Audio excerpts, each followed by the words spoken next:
In 2011, the Lafayette Central Catholic High School football team capped off its third straight 15-0 undefeated season with its third straight state championship. The Knights football team has now won 45 games in a row. The school's athletic director, Tim Bourdonnais, writes, "We are the only team in state history to win 3 consecutive undefeated state championships. Their team cumulative grade point average is 3.31. The players put on a football camp for handicapped students in the Lafayette area. They also put on a junior high and little gridiron youth football camp each summer. The players help with practice sessions and race day at the Greater Lafayette Soapbox Derby. The team prays together with their priest prior to each game and at the conclusion of each game. They also have a Thursday lesson that one of their assistant coaches or a parent presents prior to their team dinner. The lessons revolve around what it means to become a man in the Catholic faith." Will a representative from the team please come forward?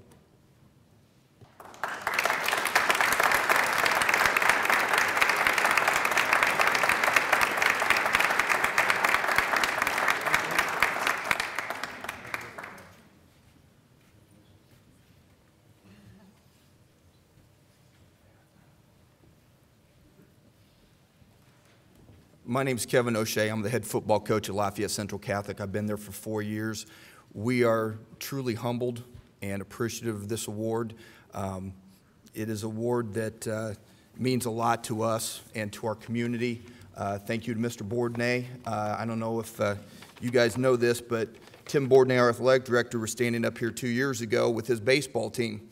And Tim has 3 consecutive state championships to his credit right now, and a total of 5. So, you know, what Mr. Bourdonnais has done for our athletic programs has been truly phenomenal. Without great athletes, you can't have a great team. And when you look at some of these kids up here, you know, we've got all-area kids. We've got a 2-time All-State quarterback standing there in the middle. We've got a linebacker that was a first-team All-State. And the guy in the gray suit just signed a national letter of intent to attend Purdue University and is the State Player of the Year for 1A. So we've got some great talent. But these kids will tell you that the thing that probably meant the most to them was Thursday afternoon when we got done with practice, got done through the walkthroughs, all the mental portion going into a game. And we sat down as a group and we talked. And this was something that my assistant coach, Jim Schrader, brought to me after our first year. We went 9-2, but we kind of felt like something was missing. And Jim came to me and let me know that he thought that something was missing. He'd grown up, or he had coached these kids since they were, you know, about yay tall. And he wanted an opportunity to teach these young men prior to our team dinner a little something about what it's like to be a man and growing up in faith. We did that, and Jim started off every year with a talk on humility, because when you're winning a lot, sometimes your head starts to get a little bit too big, and you need to realize where you came from and what you believe in. And I thought Jim Schrader did a great job of doing that for us. Jim couldn't be here today. He's on vacation, but you know, without Jim Schrader, we wouldn't be standing up here today. And due to that fact, he would have parents, had mothers come in to talk about a mother's love. He would have a father come in and talk about a father's love. Overcoming obstacles. Each of our coaches would get up and talk about what they had to go through to be a man, what it was like to have children, what it was like to bring children up in faith. And it really was something that hit home with these young men. And you know, winning helps, but when it's all said and done, football's just a game. And these kids understand that. And probably the game that stands out to me the most, and I'll relate it here in a second, we're a school of 235 kids. And we were ranked #1 in the state for probably the last couple of years. And we were going into our last regular season game, going up against West Lafayette, who was ranked #1 in 3A, 2 classifications above us, for the conference championship. We were down 14-0 going into the last quarter. hadn't played well. Somehow, some way, we got a drive together and we scored. 6 minutes to go in the game, we punted to them, knocked them down deep in their own territory, and we were able to get a tip pass. Somehow, some way, I think Travis tipped it and Danny picked it off, returned it to the 10-yard line. 4 plays later, we scored, tied the game with 2.5 minutes to go. It was a great football game. Crowd was roaring. People from a nearby high school left that game to come over and see our game. So as the game progressed, with 2.5 minutes to go, West Lafayette was trying to move the ball down the field, and somehow, some way, with 30 seconds to go in the game, West Lafayette threw a deep out. And Travis, raise up your hand. Raise up your hand. Travis, playing from his free safety spot, read the quarterback, broke all the way to the sideline, took the ball in midair about the 50-yard line, and returned it for a pick six with 25 seconds to go in the game. Now, it was phenomenal. And what really, my mind, as soon as he scored that touchdown, my mind started going back to Father Arbuckle, our team chaplain. He gave a little speech before the ball game, and he talked to the kids about how God really doesn't care who wins or loses this game. And he got a big smile on his face. He goes, but St. Michael does. Because, ladies and gentlemen, we upset the West Lafayette Red Devils. So,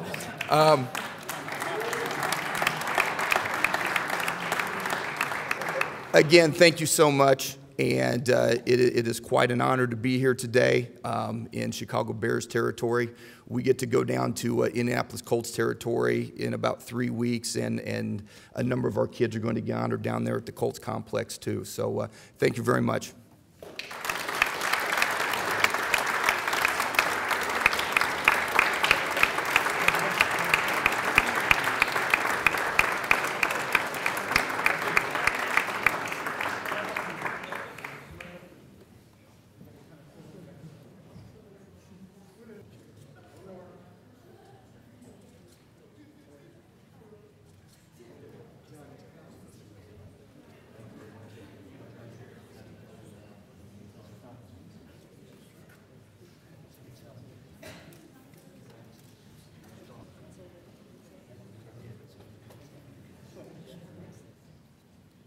Thank you, men. In 2011, the Mount Notre Dame High School girls volleyball team of Cincinnati won the state championship. This team is an all-Ohio academic team with a team grade point average of 4.87.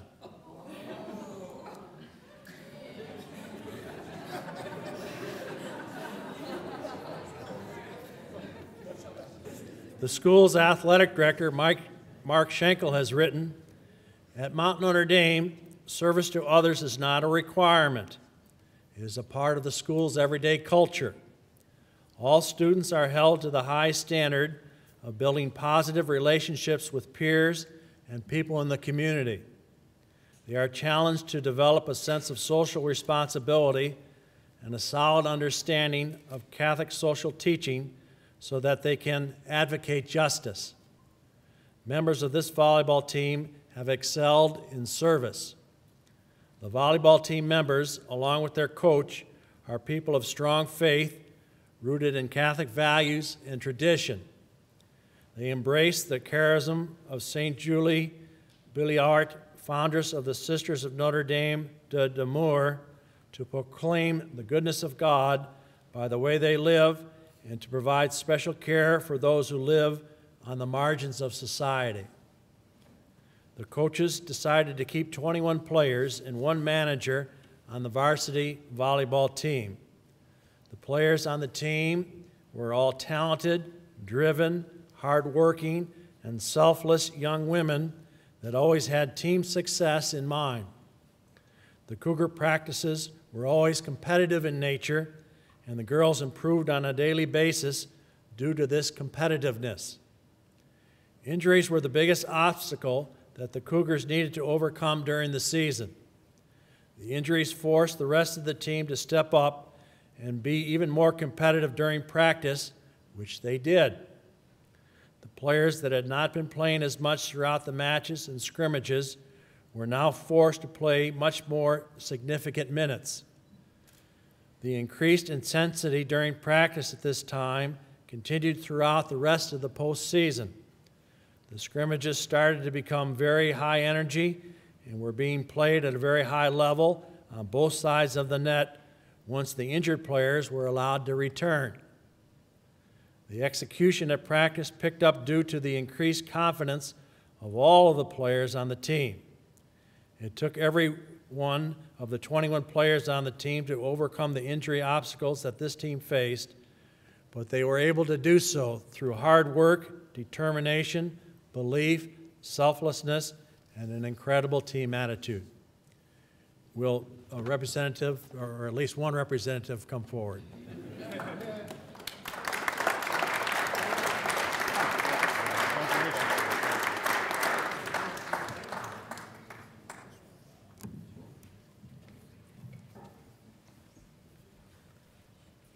I'd like to start by thanking Sports Faith International for presenting this award to us.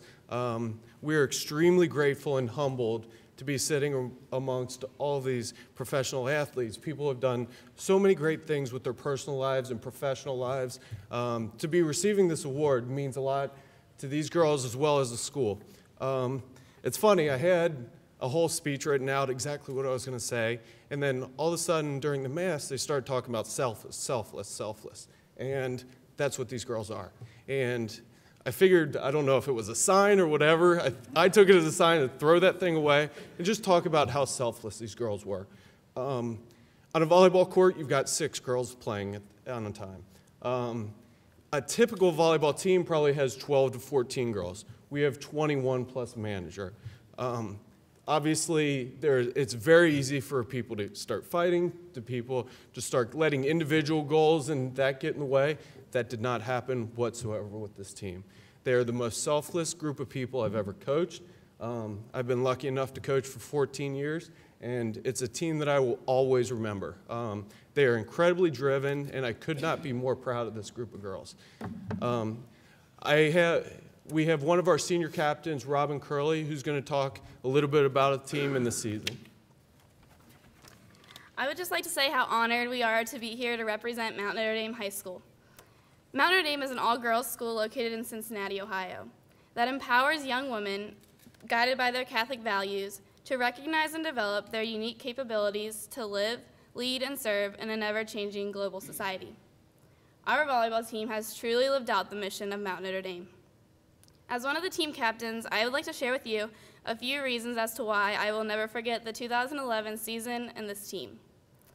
This past year has been very special for us. Athletically, we won the Division I Volleyball State Championship, but this was not our only achievement. Yes, the headline said, "Believe it, MND State Champs," but what it failed to mention was what our team has accomplished off the court. Even with practicing every day and tournaments on numerous weekends, all 22 girls and the coaches find time to serve the community. This is not a requirement or something we are forced to do. We do it because we want to, and we each have a unique calling from Christ to serve our community. Many of us spend our time coaching youth volleyball, tutoring, volunteering at hospitals, working at soup kitchens, and running donation drives for local charities. If you were to count up the number of service hours our team has accumulated, you would truly be blown away by the number. Not only do we individually serve the community, we also serve as a team. A few years ago, a player in our volleyball program was diagnosed with cancer. This news took a toll on the players, coaches, and families of the MND volleyball community. Just as we do on the court, our program kept fighting. We knew that with God's help, we could make a difference. This is when we decided to help raise awareness about children's cancer research through an organization called Cancer Free Kids. We established an annual match against another Catholic high school in our conference called Ace Out Cancer. At the match, there are raffles, bake sales, and games to raise money for Cancer Free Kids. Each year has been a success, and this year we raised over $4,000 for the foundation. It is truly incredible what this team can do to the community. Although many people think of us as a highly competitive volleyball program, What they don't know is how we live out our faith. Our team lives out our baptismal promises each and every day by helping the community become a better place. Having the opportunity to live out our faith on the volleyball court by praying before every game and off the volleyball court by serving our community has shaped us into being better Catholics and children of God. All of our team's accomplishments, both on and off the court, could not be possible without God's help. So as stated in the Bible, in Peter chapter 4, verse 10, as each one has received a gift, use it to serve one another as good stewards of God's varied grace. So on behalf of the team, we'd like to say thank you to everybody here.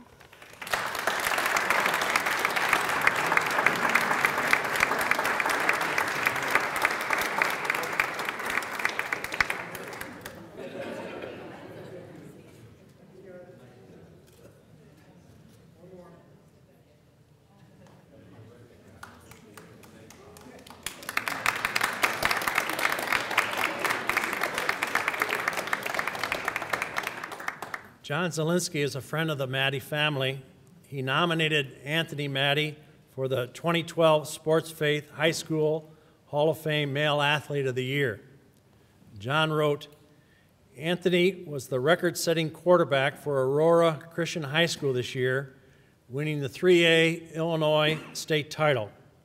He transferred from Joliet Catholic in 2010 to ACHS to play in a more pass-oriented offense. It worked since he has been given a full scholarship to play at Western Michigan next year. He is strong in his Catholic faith, defending it even when it was questioned by the head coach at Team Bible Studies. He was really able to break down some barriers between Catholics and Protestants and persevered in his faith in socially difficult situations at a school that at times could be hostile toward Catholics. And he did this at the age of 16 to 18 years old, defending his faith and perhaps even evangelizing others to Catholic Christianity. He is the example of what a Cathlete should be in what is increasingly a hostile world toward those of our faith. He was all-state at quarterback, threw for 52 touchdowns, and ran for another 17 for a total of 69 touchdowns. He is playing on the ACHS varsity basketball team this winter. Anthony?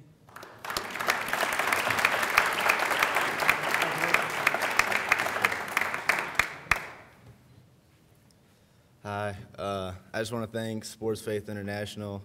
I'm so blessed and really grateful for the opportunity to be here and be deemed worthy of receiving this award.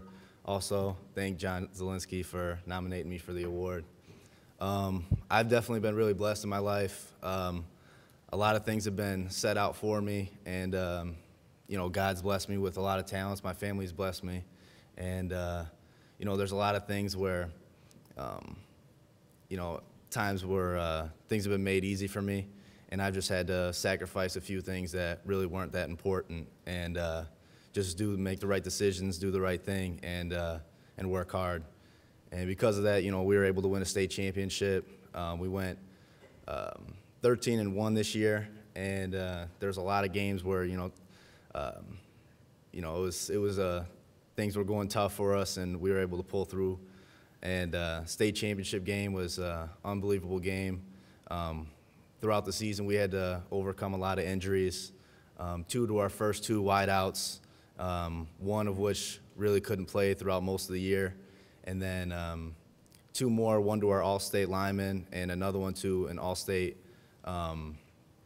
linebacker. So things were tough throughout the whole year, and you know, as John said in the letter, you know, there was times where Coach Beebe, Don Beebe, if anybody knows him from the Buffalo Bills and Packers, he never really, you know, made things hard on me. He just had a lot of questions and questioned my faith a lot, and was interested. And at school, you know, things got tough every once in a while, but I always wanted to stay strong in my Catholic faith. I never wavered in it. And you know, a lot of times people would attack it a little bit, and always I had to stay strong. But Coach Beebe definitely made faith a big part of the program. And, you know, we always prayed together before games, after games, Thursday Bible study.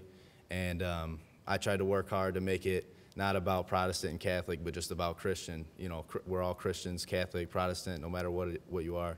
You know, we're all Christians there. And trying to make that the main point was always important to me, and it became more and more important to Coach Beebe, too. I'm truly grateful, you know, listening to all these stories. I'm just grateful to be named, you know, with these people. So I'm just so thankful. I can say it a million times. So thank you one more time for everybody.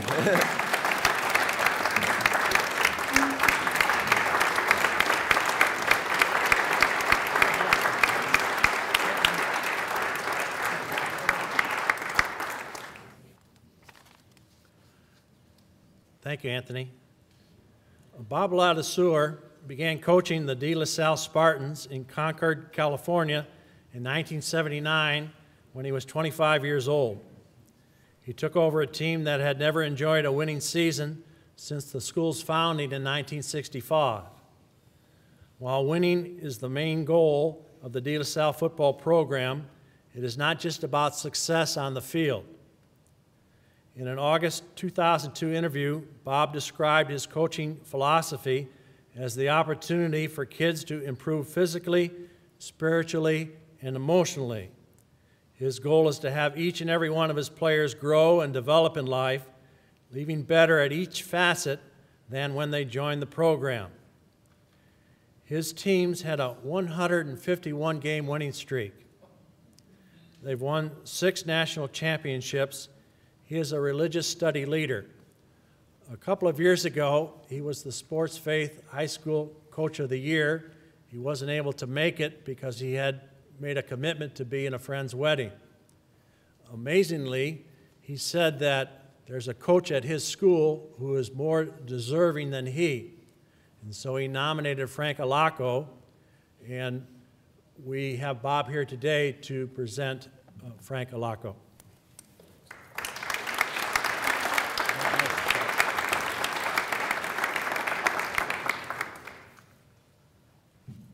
Thank you for inviting me and Frank today, and hearing all the stories today and witnesses that people were telling today were very inspirational, and it's been a wonderful day for us. So what about Frank Alaco? I believe I should start with the primary reason why he's here and that we're honoring him, and that would be his coaching acumen. His statistics are gaudy, to say the least. His 20-year varsity career is incredible. 575 wins versus 77 losses. That averages to 27 wins a season versus, I think it's 3.7 losses. He has won 20 consecutive 20-win seasons. He has won he has had 6 seasons with 30 or more wins. He's reached the Final Four in our state of California playoffs 9 times out of the past 12 years. He has won 17 league titles, 14 straight league titles. His record at De La Salle is 203-5.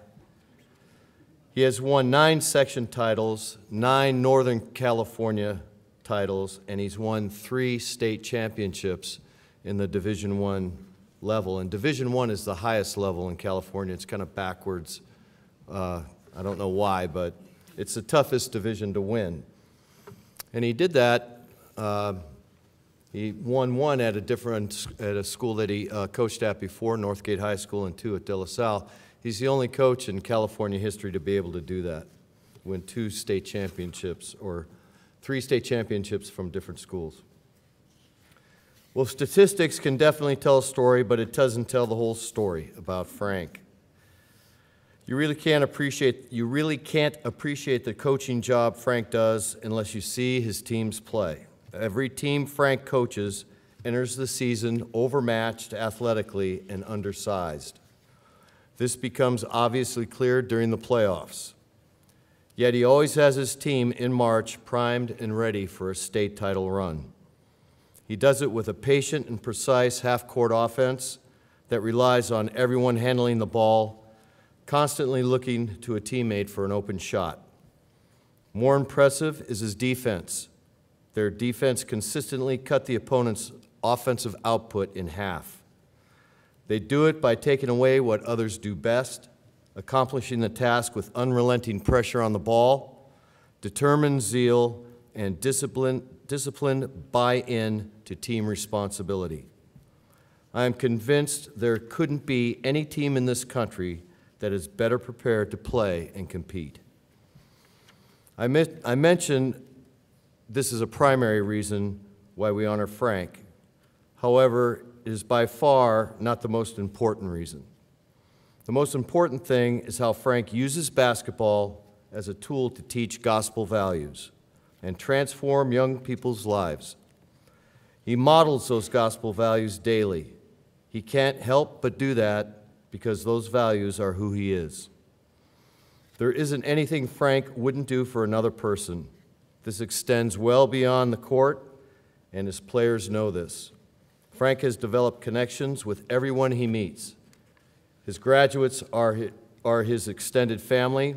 They always come back for counsel, advice, or just companionship. He always knows what they are doing and where they are in life. They all know that if they're in trouble, in need of advice, they can go to Coach, and he'll be there for them. This being there for the other is what Catholic theologian Karl Rahner calls the heart of the gospel response. Frank's being there for the other is just not his basketball boys or close friends. Frank will do anything for anybody. I've seen this and witnessed it. Friend or foe, known or unknown, it doesn't matter to Frank. He has the courage and confidence to extend himself with a belief that he can make a difference no matter how big or small. Frank truly is a Renaissance man. He's an excellent and inspiring public speaker. He's been the keynote speaker at very prestigious events, Rotary clubs, Kiwanis clubs, Elks. He speaks at men parish clubs, Catholic business clubs. All over our diocese, he has spoken everywhere. He has a very subtle and effective way of communicating to individuals and the masses of how to be best at what we are all created to be in the eyes of God. What I love most about Frank is all the things he does that goes unnoticed. He'll do anything for anybody in need, no matter how inconvenient or the cost. This runs the gamut from at-risk youth, fellow teachers and coaches, the elderly and terminally ill. He's always available to them. Frank is a devoted son. His parents are here tonight. Husband, father, and doting grandfather. He writes beautiful poetry. He sings and plays the guitar. He attends and works on retreats. And I could go on and on about Frank, but I just want to share probably the most important thing. I teach a senior class called Senior Synthesis. It's in the Religious Studies department, and I'm on my last semester of seniors this year, and I have two of his players, and he probably doesn't even know that I have them. Well, he does. I've talked to him occasionally about them. Sean O'Day and Remington White. They're two of his, I think they're probably your fourth and fifth guy on the team. They're not the top players, but they're in there plugging away. Well, one unit in the class syllabus, a unit in the class syllabus is on ethics. And part of the ethics unit is making, of course, good decisions. And when we're faced with a tough decision, where do you go with it? And you've got two paths to go. The prompt I use for this writing assignment is Robert Frost's poem, The Road Not Taken. And of course, he's out in the woods and he comes along a path that diverges. And the end of the poem, it says, "Two roads diverged in a wood, and I took the one less traveled by, and that has made all the difference." Now, the prompt on the writing assignment is for the kids is tell about a time in your life where you came upon that road and there was a divergence, and you had to take and choose that path. What was it like for you, and when was that, and when did it happen? And these guys kind of start sharing their answers, and they haven't shared them yet because I haven't turned their papers back. but I stole these two responses, and Frank didn't know I did that, and I did them off. I'm almost done here, hang on. First one from Sean O'Day. He says, "The two roads diverged for me when I was going to quit basketball in the summer before my junior year. This was the most significant experience of divergence for me by far. By continuing to play, I've learned so many lessons that I might not have otherwise learned. My identity has been shaped by the lessons and values I've learned in the past 2 years playing basketball. Before my experience of playing basketball at De La Salle, I thought I knew the meanings of perseverance, hard work, love, sacrifice, and commitment. Now I understand and know the meaning of those values." Remington White's response: "A divergence that has been most significant in my life was a decision I made during my junior year. I was struggling on the court and knew that tryouts the following year were going to be really difficult. I was torn whether I should keep playing basketball or quit. It was a hard decision, but I decided to keep with basketball, and I'm glad I did. Basketball has made me a better man and person. I believe that I can make this world a better place by taking what De La Salle and the basketball program has taught me, which is to do the right thing all the time, even when it's difficult, make great decisions, and to be the very best friend I can to other people. I want to live out Christ in this world." I've taught a long time. I've taught for 33 years, and you know, I've read a lot of responses, but these two were right at the top of the chart, and I was very impressed, and they were very heartfelt. Some would think maybe that's an exception to the rule when it comes to Frank, but if you polled any of his players, past and present, to answer that question, they would all be in that kind of vein. They'd all be in that kind of line. And that's the kind of impression he makes on these youth and on our students. And he's a remarkable man. I love him very much, which is kind of odd for a football coach and a basketball coach to get along, because we're kind of at odds with each other, fighting for athletes and stuff like that. But I can't help but love the man. His values are incredible. He very much deserves this award. Thank you.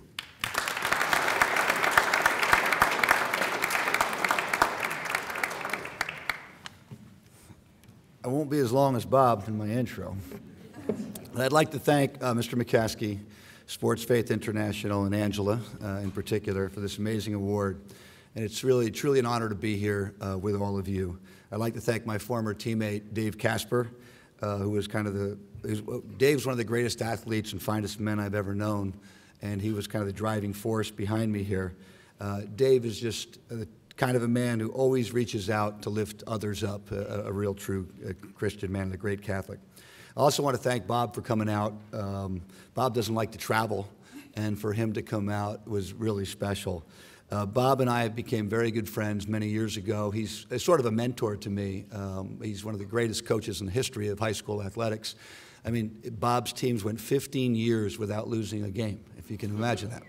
And so in 2004, we lost in the second round of the state playoffs, which we had never lost that early. Typically, we get to the section final or so. We lost in the second round, and I was really upset. I was home, and I really wasn't taking phone calls, and he calls me 2 or 3 times, and I didn't take his calls, and he's leaving me these messages. And about the 4th or 5th day, he says, "Frankie, you got to come out. Don't be a mole." And so the 5th day he calls, and his message was, you're focusing on the wrong outcomes. It's not winning and losing. It's about all those kids who come back every summer to be with you and work your camp, to hang around with you. That's the value of what we do, not the wins and the losses. Well, at that point, I called him on the phone, and I said, "You haven't lost a game in 15 years. When you lose a game, then you can discuss losing with me, but you have no idea what it's like." So, I also want to thank my mom and my dad, who are here today, traveled all the way from New Jersey. Besides the obvious things that parents give to their children, their greatest gift was instilling a great Catholic foundation in their 4 sons. And all of us draw on that every single day. You know, my dad was a factory worker who worked about 3 or 4 jobs to put 4 kids through Catholic school. It was very important to him, and it's really paid off because we all have a very Catholic and spiritual base. I'd also like to acknowledge my wife, Phyllis, who couldn't be here today. She had foot surgery. I fell in love with Phyllis in 8th grade, and we've been best friends for 46 years now. And we have 2 wonderful children. You saw one of them up there, Frank, and just got married, my daughter, Kristen, as well. I was very lucky to have great mentors in my life. My older brother, Jerry, was a high school coach, and he was kind of like the coach for our family. You know, he had motivational sayings all over his room on adhesive tape. So he was preaching to us great values as we were youngsters growing up. I had 2 high school coaches, Donald Carpenter and Paul Miller, my football and basketball coaches, who everything was about God. We really did learn a spiritual base, and that everything was about serving God, and that through, I used to say that winning helps us serve others because people recognize when you win and they want to know why you win. So if you win, it's even more significant than losing because you have a greater forum, and it really is true. And finally, my college coach, I played football at Notre Dame for Ara Parsegian. And Coach Parsegian, the greatest mentor anyone could ever have. And the thing about Ara that was so amazing is not only was he a great coach, he still is. The work that he continues to do, you know, his grandchildren were ill, and he lost 3 grandchildren, and last week he lost one of his daughters. And Ara just keeps plugging along, and he's so positive and teaches us on a daily basis how to deal with adversity. So I've been truly blessed, not because of the X's and O's, but because I had great mentors who taught me so much. Being at De La Salle, being around winners, being around people like Bob, Mark DeMarco, our president at our school, and Brother Robert, who just are great leaders, and our school really works together. There's no animosity. There is no bickering between football and basketball or baseball and people arguing over athletes. We're there to serve our kids. The success of our programs in football and basketball and all the other sports are well documented, but it's really not because of the athletes. It really is, it's a byproduct of how we do things. If you were to be in our campus, every single sports program in our school has Christ as its a focal point. You hear the words discipline, love, sacrifice. I changed the DLS logo long ago to discipline, love, and sacrifice. And our kids believe that. And they truly do, when they become part of our sports programs, put themselves second and do what's best to serve their teammates. I thought it was funny, interesting that Pat mentioned the Garden of Gethsemane, because that's one of my favorite situations where, you know, Jesus, and I just talked about our team last week prior to our first playoff win, and I said that, you know, imagine Christ in the Garden of Gethsemane praying and sweating blood. You know, he's so intent in knowing what's going to come, and there's his friend sleeping.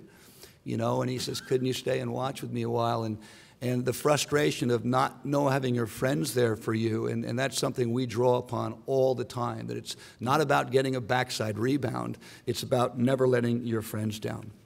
Our program, truly spiritual based, we do studies. The Thursday night we do chapel service for our kids, and it's amazing to see these 15 to 18-year kids come in and bring motivational film clips, songs, poetry, readings from the Bible. They're the real teachers in this. And speaking of teachers, I was at a liturgy. My mom and dad were in California a few weeks ago, and we went to a celebration of Catholic School Week at St. Mary's Church in Walnut Creek, California. And the pastor was talking about Catholic Education Week. And he said something that I thought was fantastic. He said, it's never about the prophet. It's always about the people. And I was thinking about that throughout the remainder of the Mass. And he said, Moses didn't get to enter the promised land, but he brought people to it. And as I reflected upon that, you know, I thought of Martin Luther King, you know, who said, I'm not going to make it to the promised land, but you are. And I think about with us as coaches, it really is never about us. And even though I'm flattered and honored to win this award, it certainly isn't about me. It's about the kids. It's about those thousands of kids that I've coached in CYO, in high school, and in my basketball coached in my camps. And those kids have enriched my life, and they continue to be my greatest teachers. And as I look around this room, I see coaches. You know, all of us are coaches. If we're a parent, we're a coach. We're all teachers, learners, and doers. It's so incredible to see these phenomenal kids and to hear them speak and to know that the future and our faith is in really good hands with this generation. I was watching you, Angela, during the speeches at the luncheon, and in the love that you have and the admiration for UC, and I see how emotional you get that we're in good shape here. And a lot of it has to do with the foundation that you've created here. To the parents here, you have a great gift in the formation of young souls as we teach, and not only teach, but exemplify good behavior. And that's kind of what I've taken from this day when I see people like Mr. McCASKEY and Mike McCoy and all of you guys that not only say it, but you live it, and you're an example and a role model. So, Mr. McCASKEY, I thank you for that. And finally, to the teachers and coaches assembled here, we're called to the highest calling. We don't get paid a lot to do what we do, but we get a greater gift. We get to mold, model, and mentor the young kids who respectfully call us coach. And this isn't a job, it's a ministry. I always say it's a precious candle of which we have hold of for the moment, and we want to commit to make it burn as brightly as we can as we pass it on to future generations. The wins and the losses are merely notations in a record book. However, the lives of the children we serve and the lessons we leave in their souls will live well beyond a record book that will fade and diminish over time. And so, accepting this award, I challenge all of us to honor our Lord and serve as his disciples as we teach, challenge, inspire, and model the proper way to live in a spirit of discipline, love, and sacrifice. And finally, my favorite quote, "There's a destiny that makes us brothers. No one walks their path alone. All that we put into the lives of others comes back into our own." Thank you very much for this significant award.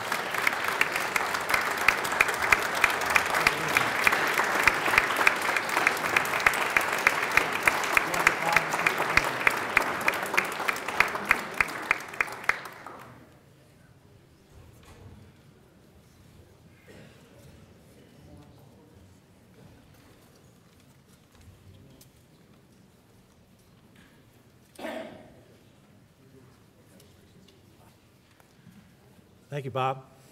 Thank you, Frank. In 1994, George Shimko started the George Shimko Basketball School. It has provided a positive environment where players of all skill levels have had the opportunity to learn how to play basketball and learn what it is to be a good player on the court and a better person off the court. The model of the school is good students make better athletes. Education always comes first.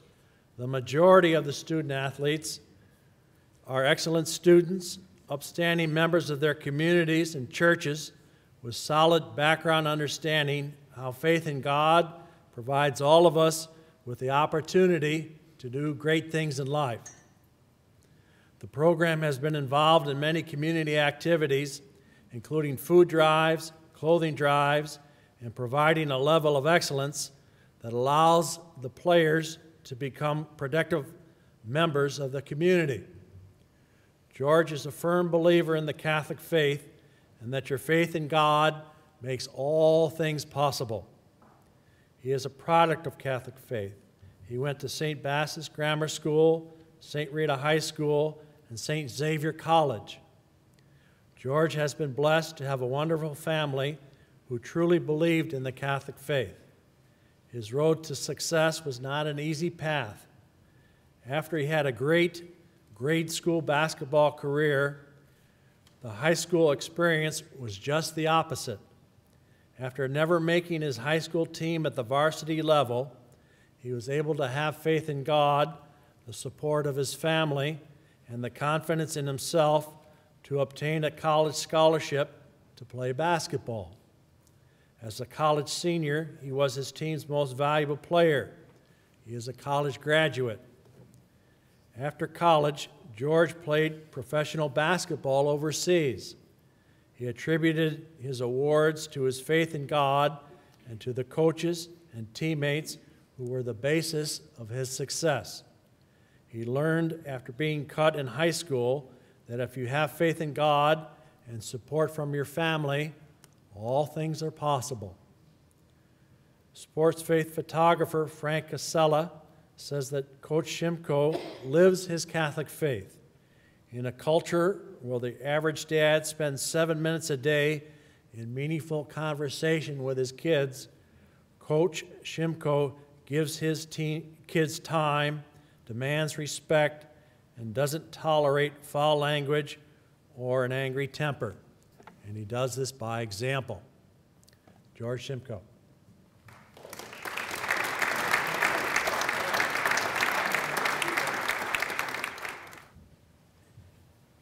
Oh boy. This is just such an honor. First of all, I'd like to thank Mr. McCASKEY and Ms. Tomlinson and Mr. Casella for nominating me. I grew up on the south side of Chicago.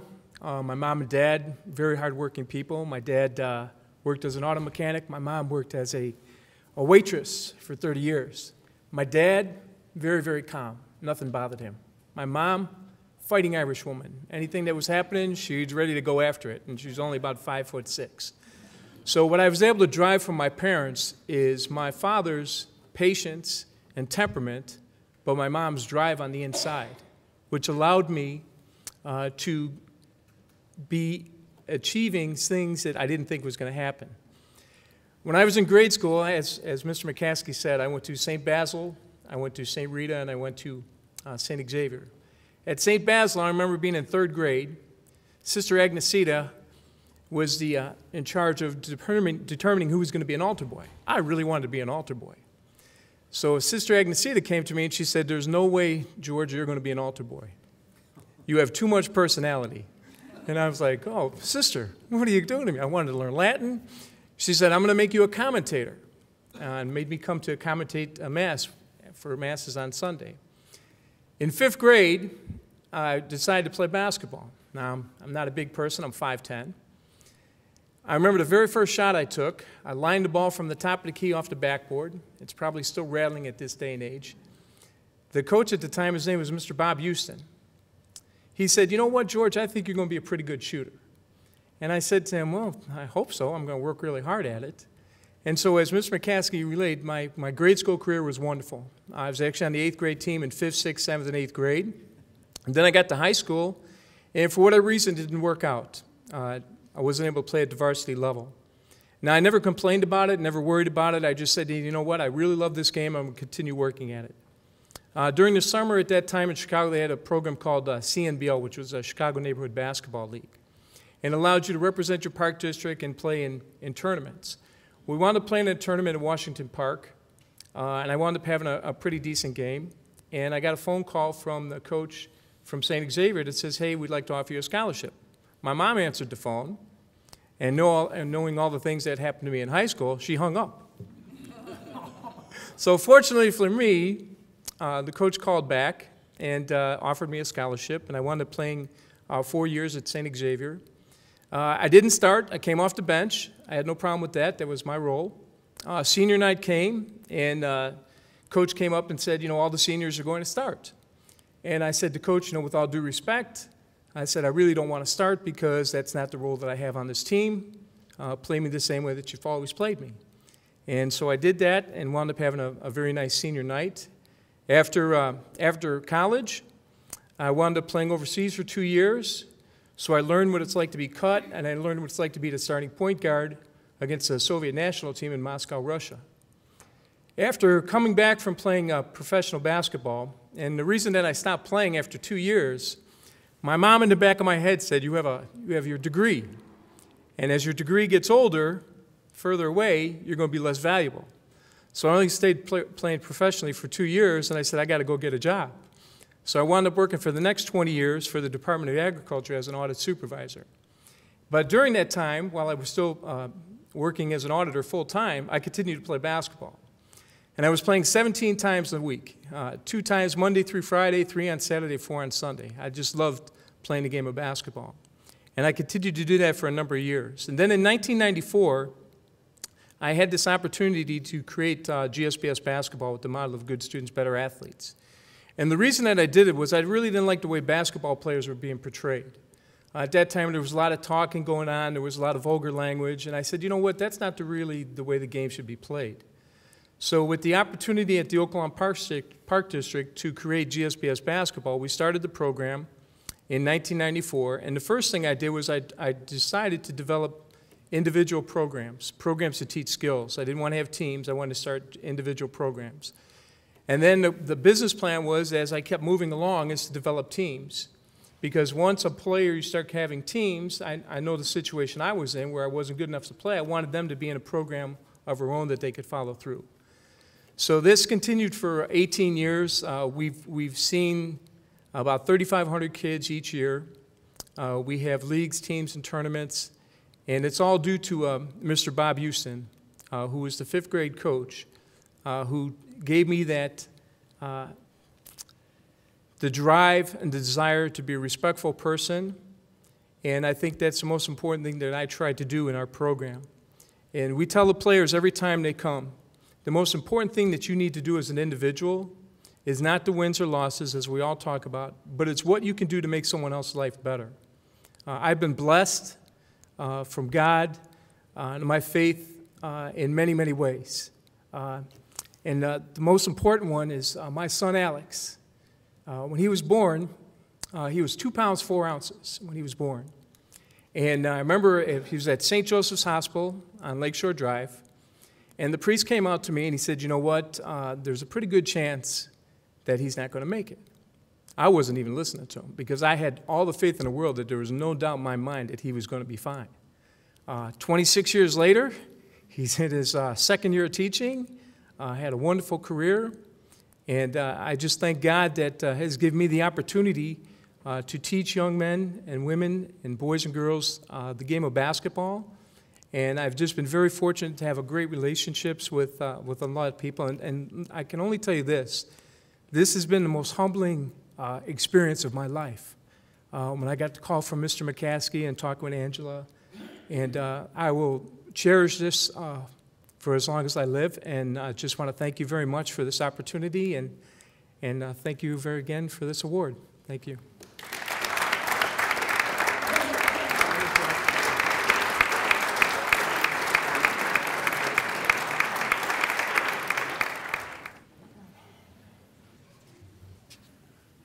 Thank you, George. Thank you to my wife, Gretchen, for being here. Thank you to my mother, Virginia McCaskey, for being here. And thank you to the Sports Faith Committee, and I'd like them to please stand at this time. Matt and Angela Tomlinson, Floyd Houchins, Frank Casella, Jim Rosenthal, Dave Casper. It was great to be with you. It's been a preview of heaven. Monsignor Ketchum, would you please do the benediction?